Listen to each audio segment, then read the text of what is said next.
Hello guys, કેમ છે? જય શ્રી કૃષ્ણ. મારી યુટ્યુબ ચેનલ પર તમારું સ્વાગત છે. ચલો આપણે ગુજરાતીના ફેવરિટ એવા ખાટિયા ઢોકળા બનાવવાના છે. ચલો તો મારી યુટ્યુબ ચેનલને લાઈક કરજો, શેર કરજો ને સબસ્ક્રાઈબ કરવાનું ના ભૂલતા. ચલો તો આપણે ખાટિયા ઢોકળા બનાવીશું.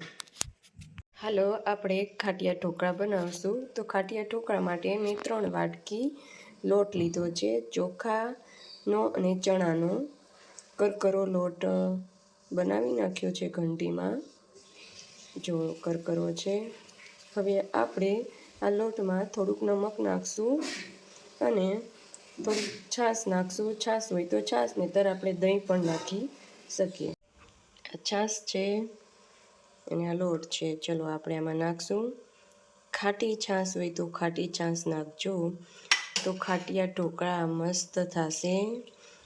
ચોખા અને ચણાની દાળ સાંજે પલાળીને સવારે ક્રશ કરીને તેમ પણ આથો મૂકી શકીએ છીએ. ચલો હવે આપણે આને હલાવી લઈશું.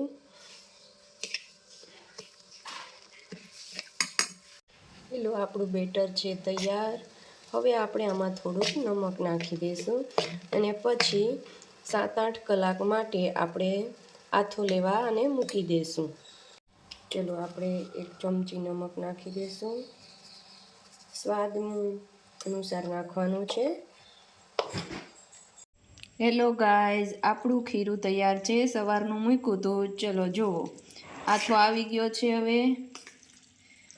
હવે આમાં આદુ મરચાંની પેસ્ટ નાખશું.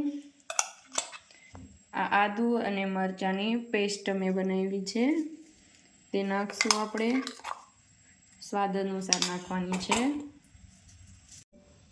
ચલો આદુ મરચાંની પેસ્ટને આપણે મિક્સ કરી નાખી છે. ચાલો આપણે થોડુંક સાઈડમાં ઈનો નાખવા માટે લઈ લીધું છે બેટર.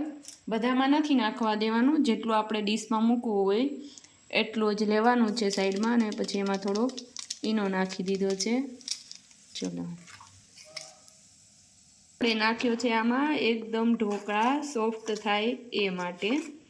જો એકદમ ફૂલી ગયું છે. એ ડીશમાં ઓઇલ લગાવી દેશું થોડુંક, ઢોકળા ચોટે નહીં એ માટે ઓઇલ લગાવી દીધું. હવે આપણે આ ઈનો નાખ્યો છે તે બેટર પાથરી દેશું.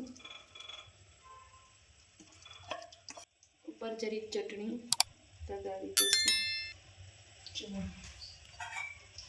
હવે સ્ટીમ કરવા માટે ઢોકળા મૂકી દઈએ. સ્ટીમ કરવા ઢોકળા આપણે રાખ્યા છે, એને 8-10 મિનિટ ચડવા દેવાના છે. ચાલો આપણે ઢોકળાને ચેક કરશું થઈ ગયા છે કે નહીં. થઈ ગયા હોય તો લઈ લેશું. ચલો ચપ ઉપર આવશું. ચપામાં નથી આવતું તો ઢોકળા થઈ ગયા છે રેડી. ચલો આપણે ઉતારી લીધા.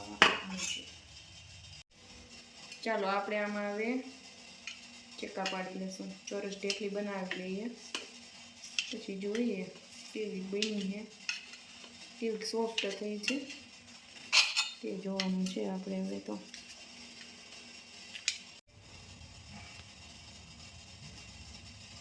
ચલો મસ્ત થઈ ગઈ છે સોફ્ટ.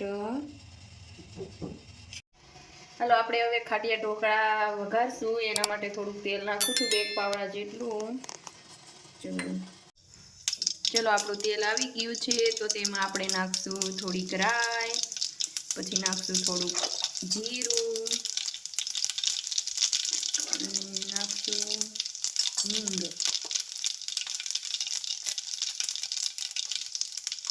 પછી નાખશું મીઠો લીમડો, પછી એમાં નાખશું આપણે ઢોકળા.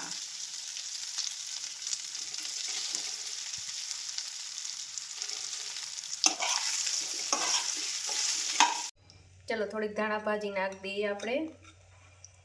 મસ્ત થઈ ગયા. ચલો આપણા ઢોકળા થઈ ગયા છે તૈયાર.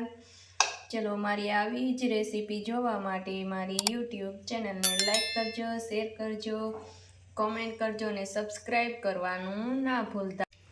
ચલો બાય, જય શ્રી કૃષ્ણ.